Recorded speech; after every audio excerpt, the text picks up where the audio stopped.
A year ago, my financial goals felt like a sick joke. I was working hard, but my bank account was basically laughing at me. The whole idea of wealth felt like something reserved for other people. You know, the ones who were luckier, smarter, or got a head start. I was stuck, anxious about money, and had zero clue what to do. If that sounds familiar, you're not alone. A recent report showed that 52% of Americans are living paycheck to paycheck, and honestly, I was one of them. Fast forward to today, and that anxiety is gone. In its place is a quiet confidence because I'm no longer just earning money. I'm building a machine designed to generate wealth. And no, it wasn't a lottery win or some crypto Hail Mary. It was the result of putting 10 specific insights into practice, half mindset, half strategy, that completely flipped my financial world upside down. Today, I'm giving you the entire playbook. If you feel like you're running on a financial hamster wheel, this is your way off. Section 1. Mindset, ditch your limiting money beliefs. First things first, this has nothing to do with spreadsheets or stocks. It's about the stories you tell yourself about money. For years, I was running on a loop of toxic, limiting beliefs. I'm just not a numbers person. Investing is way too risky and complicated. You have to have money to make money. Sound familiar? These weren't facts. They were excuses my brain cooked up to keep me in my financial comfort zone, even though that zone was anything but comfortable. The truth is, your mindset dictates your financial behavior. If you believe money is evil or that rich people just got lucky, you will subconsciously torpedo your own success. You have to get brutally honest. What are the negative stories you have on repeat? The second I swapped "I'm bad with money" for "I am learning to master my finances," everything started to change. You don't need to be a math whiz. You just have to believe you're capable of learning. Wealthy people aren't born with a special money gene. Studies on the psychology of high earners show they actively build a mindset that sees wealth as totally achievable. Your journey doesn't start in your bank. It starts in your head. Section 2. Strategy. Create a crystal clear vision. Okay, once you've cleared out the mental junk, you need a destination. "I want to be wealthy" is not a goal, it's a daydream. It's like hopping in a car with no GPS and just hoping you end up somewhere awesome. It never works. The most successful people build their financial plan on a foundation of super clear, meaningful goals that connect to who they are. This was a total game changer for me. I sat down and defined what wealth actually looked like for me in painstaking detail. It wasn't about a random number. It was owning a home in a specific neighborhood, covering my family's bills with passive income, taking 2 international trips a year without flinching at my bank balance, and paying for my daughter's college education. This isn't just fluffy vision board stuff. It's strategic. When your goals are real and tangible, they become an incredible motivator and a filter for every dollar you spend. Should I buy this new gadget, or does that money belong in the buy a house fund? Your vision gives your money a job to do beyond just paying bills. Wealth isn't built on vague hopes, it's built on specific, concrete goals. Section 3. Mindset. Shift from scarcity to abundance. For most of my life, I saw money through a lens of scarcity. I was scared to spend it, which ironically made me terrified to invest it. Every financial decision came from a place of fear. Fear of losing what I had, not excitement for what I could gain. A scarcity mindset sees the world as a pie with only so many slices. If someone else gets a big piece, that means less for you. It makes you hoard cash, avoid smart risks, and completely miss opportunities right under your nose. Switching to an abundance mindset is about truly believing there's enough opportunity and wealth for everyone. It's a huge psychological shift from seeing money as a limited thing you have to guard to seeing it as a tool you can circulate and grow. This doesn't mean you go on a spending spree, it means you see an investment not as losing cash, but as buying a future stream of income. It means you celebrate other people's success because it's proof that success is possible for you too. This mindset will open your eyes to business ideas, side hustles, and investments you were completely blind to before. Section 4. Strategy. Build your financial machine. With a clear vision and an abundance mindset, it's time to actually build the machine. The engine of this machine is a dead simple, intentional plan for your cash flow. This is where most people get tripped up, not because they don't earn enough, but because they have no plan. In fact, studies show that only about a third of Americans have a written long-term financial plan. First, you need a budget, but please don't think of it as a financial diet. It's a spending plan. It's you telling your money where to go instead of scratching your head and wondering where it went. I use the 50-30-20 rule as a starting point. 50% for needs, 30% for wants, and 20% for savings and investments. Second, you have to get aggressive with high-interest debt, especially credit cards.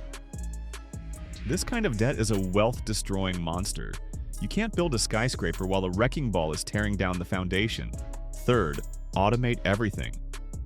Seriously, set up automatic transfers to your savings the day you get paid.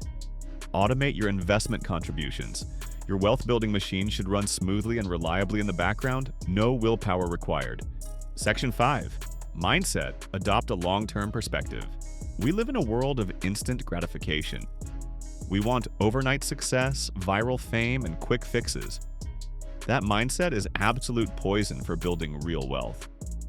Wealth isn't built in a day, it's built over decades. You have to trade the lottery ticket mentality for a farmer's mentality.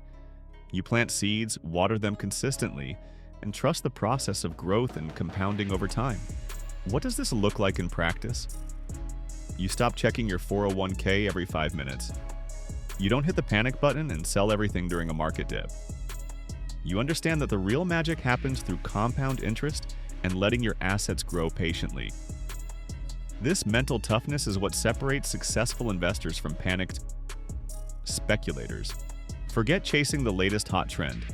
Build a solid, diversified foundation and let time do the heavy lifting for you. Wealth is a marathon, not a sprint. Section 6. Strategy. Start investing no matter how small. The biggest lie I ever told myself was, I'll start investing when I have more money. Here's the truth. The single most important factor in investing success isn't the amount you start with, it's how early you start. Thanks to things like fractional shares and low-cost index funds, anyone can start investing with as little as $5 or $10. Thinking you need a pile of cash to get in the game is a huge roadblock that keeps people on the sidelines for years, missing out on crucial growth. The moment you buy your first tiny piece of a stock or an ETF, you fundamentally change your identity. You're no longer just a consumer, you're an owner, you're an investor. Don't get paralyzed trying to pick the perfect stock. Just start with a simple, diversified, low-cost index fund that tracks the whole market, like an S&P 500 ETF. The goal here isn't to beat the market, it's to be the market and ride its long-term growth. The habit of investing consistently is infinitely more powerful than the amount you start with. Section 7. Mindset. Visualize your financial success. Okay, this might sound a little woo-woo, but stick with me. It's a technique used by top athletes, CEOs, and peak performers everywhere. Spend 5 minutes every day visualizing your financial goals as if you've already hit them. Picture yourself logging into your bank account and seeing that target savings number. Imagine the feeling of making that final mortgage payment. Feel the absolute freedom of knowing your passive income covers all your bills. This isn't magic. It's about programming your subconscious mind to get on board with your conscious goals. This daily practice keeps you motivated, reinforces your commitment, and helps you spot opportunities you might have otherwise missed. It keeps your why front and center, making it way easier to say no to dumb purchases in the present. Section 8. Strategy. Turn assets into passive income. This is it. This is the step where true financial freedom happens. The point of building wealth isn't just to sit on a giant pile of cash like a dragon. It's to use that money to buy or create assets that generate income without you having to work for it. That, my friends, is passive income. Passive income can come from all sorts of places. Dividends from stocks you own, rental income from real estate, interest from bonds or high-yield savings accounts, royalties from a book, song, or course you created, profit from a business that doesn't need you there every day. The ultimate goal is to get to a point where your passive income is greater than your monthly living expenses. Once you hit that crossover point, work becomes a choice, not a chore. You are no longer trading your time for money. Your money is now working for you, 24/7. This is the final evolution from active earner to passive asset owner, and it's the key to real sustainable wealth. We've covered a ton of ground, and I get that it can feel like a lot to take on at once. But remember, this is a step-by-step plan, not an overnight fix. If you're serious about changing your financial life, do one thing for me right now. Go to the comments and tell me which of these 10 steps you're going to start today. Is it defining your vision? Is it setting up that first automatic transfer to an investment account? Commit to one small action and you're already on your way. Section 9. Mindset, embrace lifelong learning. Let's be real. Your financial education didn't end in school. For most of us, it never even started. The wealthiest people I know are obsessive, lifelong learners. They get that the world of money is always changing. They commit to constantly learning about investing, economics, and even the psychology of wealth.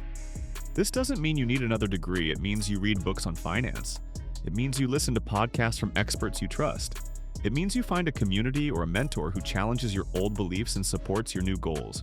Your ability to grow your wealth is directly tied to your willingness to grow your knowledge. In fact, numerous studies have confirmed that higher financial literacy is strongly linked to greater wealth accumulation. Investing in your financial IQ is one of the highest return investments you will ever make. Section 10. Strategy. Protect and optimize your wealth. Finally, as your wealth starts to grow, your game plan has to change. You have to shift from playing pure offense to playing a mix of offense and defense. It's not just about making money anymore, it's about keeping it and making sure it's working as efficiently as possible. This is the grown-up part of wealth building that people often ignore until it's too late. This comes down to 3 key areas. Tax optimization. This means using tax-advantaged accounts like a 401k or a Roth IRA to legally shelter your money from taxes and let it grow faster. Risk management.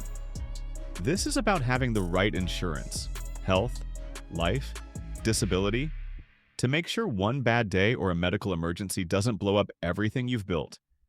This also means having a fully funded emergency fund.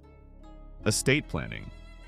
This is simply deciding how your assets will be managed and passed on according to your wishes, ensuring your wealth takes care of the people and causes you love for generations to come. You don't have to become an expert overnight, but you need to have these on your radar. As you grow, working with pros like financial advisors and accountants becomes a smart move to make sure your wealth machine is both productive and protected. A year ago, I was just hoping for a better financial future. Today, I'm systematically building one. This 10-step plan isn't just a list of tips, it's a blueprint for a machine. The mindset shifts are the power source and the strategies are the gears. Put them together and you create an engine that can predictably build real, lasting wealth. This will take discipline. It will take patience. It will take a willingness to unlearn a lifetime of bad habits. But it is 100% possible. You don't have to feel anxious or powerless about money for one more day. You can take control. You can build your own wealth machine. The first step is just deciding to start.